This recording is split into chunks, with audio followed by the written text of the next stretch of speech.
poco, pero además advertir y así educar, ¿verdad?, a nuestros radioescuchas sobre unos comentarios que hizo el encargado de negocio en esta semana de Estados Unidos, varios comentarios interesantes. Entre ellos que nosotros los dominicanos, ¿verdad?, para agruparnos a todos, buscamos y falsificamos todo tipo de documentos en la búsqueda de que nos den o que nos faciliten o nos concedan el visado de turismo a los Estados Unidos de América. También conversó sobre que somos el segundo país con la mayor cantidad de emisión de visados de residencia del mundo. Y yo le sumo, yo creo que no somos el primero. ¿Por qué? Porque cuando usted suma la cantidad de residencias emitida a la República Dominicana versus la población que somos, recibimos más visa de inmigrantes que todo el mundo. Nadie recibe, y yo esos estudios, llevo haciendo ese análisis con las estadísticas que publica el Departamento de Seguridad Interna de un área de estadística, sobre todo visado de turismo, visado de inmigrante y todo lo demás visado que emiten en el mundo entero. Y siempre nosotros, cuando comparamos la cantidad de habitantes que hay en República Dominicana, unos casi 11 millones, de acuerdo al último censo, estamos hablando de 65.000 visados de inmigrantes este año, un récord, porque casi siempre en las estadísticas anteriores están entre unos 43.000 a 50.000, 49.000 visados de inmigrantes. Recuerden, el visado de inmigrante, aquel visado emitido para que la persona se vaya a vivir a los Estados Unidos y cuyo origen es una petición realizada por un familiar de los Estados Unidos de América. 65.000 este año él proyecta, porque ya a esta fecha se han emitido tantas visas como de inmigrante como la del año pasado. Dice él que ya van cerca de unas 50.000 y por lo tanto proyecta la emisión de unos 65.000 visados de inmigrantes. Recuerden que a veces esos visados de inmigrantes, una petición puede generar varios visados, porque, por ejemplo, un residente permanente que afirma él que son las principales peticiones, la de los residentes permanentes, no lo dice así, sino que dice que la principal son la categoría F2A y esa es residente permanente en Estados Unidos, pide a su familia nuclear, es decir, a su esposa y a sus hijos menores de edad, menores de 21 años y que a la vez sean solteros, esa es la categoría F2A, es la principal y puede arrastrar a muchas personas, porque si yo pido a mi esposa y tenemos tres hijos menores de edad y solteros, los tres, entonces son cuatro personas que llegan a Estados Unidos a través de esa petición, convirtiéndonos, repito, a República Dominicana en el país que mayor cantidad de visado inmigrante por varios años recibe del mundo en relación a la cantidad de población y que nos sigue convirtiendo porque el turismo, bueno, y yo que soy un profesional del turismo y he vivido mucho tiempo del turismo. El turismo, ¿verdad? Cada día está mejor en la República Dominicana, pero para mí, desde el punto de vista económico, el principal recurso que tiene la República Dominicana es el inmigrante, no es ni siquiera el turismo. Y la principal industria, desde el punto de vista económico, aunque no se diga, es el inmigrante, es la inmigración de los dominicanos en el extranjero. Y yo le digo a muchas veces a la persona, ¿por qué? Bueno, el año pasado 8.000 millones de ingresos de turismo, pero más de 10.000 millones de remesas legales, que ahí no están aquellas que no entran por la vía legal, que no se sabe qué cantidad puede ser la que no entran. O sea, más de 2.000 millones las remesas en relación al turismo, con la diferencia de que las remesas es un impacto directo económico. El turismo tiene un alto componente, lo que se llama un componente importado, porque de esos 8.000 millones hay que gastar en productos y servicios contratados en el extranjero que vuelven al extranjero, más la retractación del capital de las ganancias que producen esos ingresos. Por lo tanto, esos 8.000 millones no quedan en el país, quedan mucho menos, pero el envío del inmigrante sí, el inmigrante que envió en este mes $500 a la señora allá en el barrio, eso inmediatamente impacta 100% a la economía, convirtiéndonos a los inmigrantes posiblemente en el principal activo económico de la República Dominicana y que todo indica que no va a parar, porque hablamos de 65.000 visas de inmigrantes solo para los Estados Unidos este año, lo que podría estipularse que solo a Estados Unidos más de 100.000 asientos, vamos imaginando que 150.000 dominicanos todos los años, señores, se quedan sea de manera legal o de manera irregular en los Estados Unidos, aparte de los otros países. O sea que cuando nosotros acumulamos 4 o 5 años, estamos hablando es que en 4 años casi 1 millón de dominicanos salen de República Dominicana fruto de la inmigración. Y por eso, si analizamos el crecimiento de la población, no está siendo muy abundante en el país y por eso todavía tenemos menos de 11 millones de habitantes. Pero hay otro punto, y aquí es que el que quiero advertir, y es el tema del fraude. El tema, ¿qué sucede o qué le puede suceder a usted si el consulado descubre que usted ahí está intentando hacerle fraude para conseguir la visa, que le den la visa? ¿Qué le puede pasar? ¿Qué tan grave puede ser eso? Bueno, pues señor, esto es gravísimo y es importante que la persona lo entienda. El riesgo que una persona toma cuando intenta engañar al consulado, lógicamente es descubierto, es prácticamente de por vida. Y vamos a ver los fundamentos del por qué usted, si hace fraude, intentando conseguir la visa, puede cerrarse de por vida la entrada a los Estados Unidos. Y aquí viene, de por vida significa que no es solo para un visado de turismo.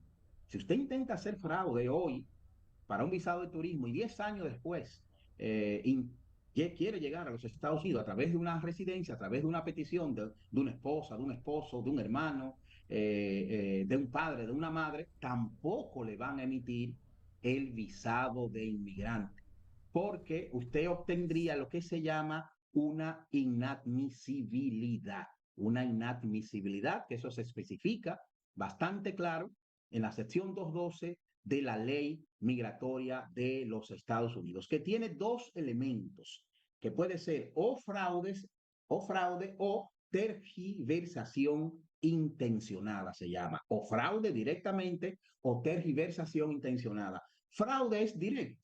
El fraude es que usted, por ejemplo, depositó, no sé, una carta de trabajo falsa y la presentó, o cualquier otra documentación falsa. Y la tergiversación lo que significa es que usted un hecho X lo convierte a una manera que no es la correcta, que no es la real, para usted obtener o intentar obtener un beneficio migratorio, para obtener. Entonces, la mayoría de veces, el que se le acusa de fraude, al mismo tiempo se le acusa de tergiversación, las dos cosas, dando como resultado una prohibición de entrada permanente a los Estados Unidos. Esa prohibición permanente de entrada a los Estados Unidos se aplica para todo tipo de visado, es decir, usted no calificaría ni siquiera para un visado de tránsito, para pisar un aeropuerto de los Estados Unidos, y mucho menos para un visado de turismo. Y aquí ya no importa las condiciones económicas que usted tiene. Aquí ya no importa los arraigos que usted pueda presentar. Ya usted luego puede ser multimillonario. Ya usted luego puede ser un gran empresario. Y si solicita visa de los Estados Unidos, cualquiera le será denegada, porque el primer elemento que evalúa un cónsul, aún y muchas personas no lo sabemos, no es si usted tiene los arraigos en República Dominicana para que no se quede. La primera cosa que evalúa un cónsul es si usted no tiene una inadmisibilidad, porque un solicitante de visado de turismo a Estados Unidos, cualquier otro tipo de visa que tenga una inadmisibilidad, directamente ya no hay que evaluarle nada, porque no reúne las condiciones para entrar a los Estados Unidos, porque tiene prohibida la entrada. La tergiversación dice lo siguiente: la persona que obtuvo busca obtener un beneficio bajo la ley de migración de los Estados Unidos basado en una trampa. La persona que hizo una declaración falsa, observen, no solamente es material, o sea, no solamente es documental, también verbal. La persona que hizo una declaración falsa. La falsa representación fue hecha de manera intencionada, es decir, usted hace una declaración falsa no por error, no por equivocación, no por desconocimiento, sino porque efectivamente fue intencional para engañar. La falsa representación fue material, o sea, fue documental. Y se hizo, y aquí viene el elemento que finiquita el castigo para que un cónsul entonces pueda castigar, y se hizo ante un funcionario del gobierno de los Estados Unidos, que puede ser un funcionario consular o un funcionario de inmigración. Entonces, una persona que reúna en una solicitud estos 5 elementos será acusado de tergiversación intencionada y a la vez entonces será acusado de fraude. ¿Qué hace y cuál es el procedimiento que establece la propia normativa para determinar si luego que usted como cónsul interpreta que una persona ha intentado engañarlo? Bueno, incluso establece los pasos. Dice que el paso uno, lo primero es determinar si la persona obtuvo, porque puede ser que ya usted lo haya obtenido, me di cuenta después. Entonces lo que hago es que cancelo el beneficio obtenido, sea visa de inmigrante, sea visado de turismo, cualquier otra visa, y entonces acuso de fraude y tergiversación. O buscó obtener un beneficio según las leyes de inmigración, en este caso un beneficio de la visa. Luego entonces se analiza si esa persona hizo una declaración falsa. O sea, si lo que usted dijo no está acorde con la verdad o los documentos que le pueden exigir o que usted pueda presentar. Determinar si esa representación se hizo intencionalmente. O sea, si no hubo inocencia, como diríamos, sino que fue intencionalmente planificada para obtener ese beneficio. O sea, usted sabía que estaba diciendo mentira o que estaba haciendo una información falsa o que entregó un documento con conocimiento de causa de que era falso. Y determinar entonces finalmente si hubo algún elemento material, porque si nada más se quedó en la declaración, entonces la inadmisibilidad es más suave, o sea, el castigo es más suave, si nada más se quedó en la parte verbal. Si ya hay elementos materiales, entonces es una prohibición permanente. En otra forma, se le puede castigar con 5 años, pero si ya entonces hay elementos materiales, aquí entonces ya estamos hablando de una prohibición permanente. Y luego entonces si se hizo ante un funcionario, es decir, si usted lo hizo en un visado de turismo y por lo tanto hay un funcionario porque hubo una entrevista, al haber esa entrevista usted declaró ante ese funcionario, entonces ahora es peor. Y mucho más si el cónsul 100% ya queda convencido de que usted tuvo la intención de engañar a ese funcionario, en este caso consular. Y a partir de ahí entonces se le queda registrado en el sistema una causa de inadmisibilidad y prohibición permanente. Lo resumo. Si solamente quedó en declaración, vamos a imaginarlo en la entrevista consular, pues la inadmisibilidad en principio puede ser más suave y puede llegar a 5 años de prohibición de entrada nada más. Pero si hubo entonces manifestación de documentos, o sea, documentar desde el punto de vista, ¿verdad?, falso, entonces eso se convierte en una inadmisibilidad permanente. Y cuando hablamos de una inadmisibilidad permanente en los Estados Unidos, pues estamos hablando, comenzando una prohibición de entrada de 20 años.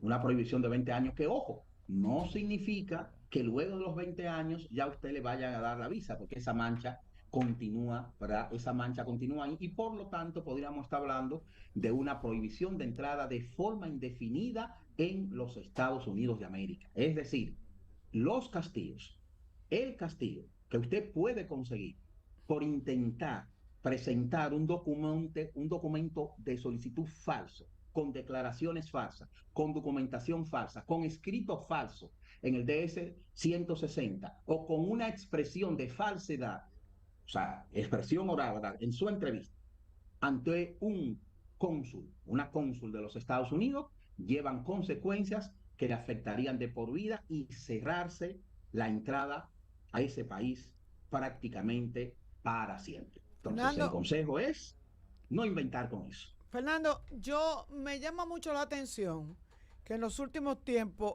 ha estado muy activo la embajada norteamericana, a pesar de que no tenemos embajador. Yo creo que no tenemos ni Sí. siquiera encargado de negocios. Sin embargo, Sí, el la moreno. parte, Sí, claro, ya claro. tenemos uno. El Sí, moreno, claro. el moreno. Ok, un Muy moreno. atento, sí, a eso Sí. fue, a él fue que se refirió Fernando cuando inició su intervención, Ah, a bueno, una declaración del ese, señor. lo que digo, muy activa ha estado la embajada norteamericana con relación a, es como te vi primero, diría mi mamá Dalma Vitini, que Sí. con relación a lo que, a las visas que han dado, a la falsedad en la ejecutoria.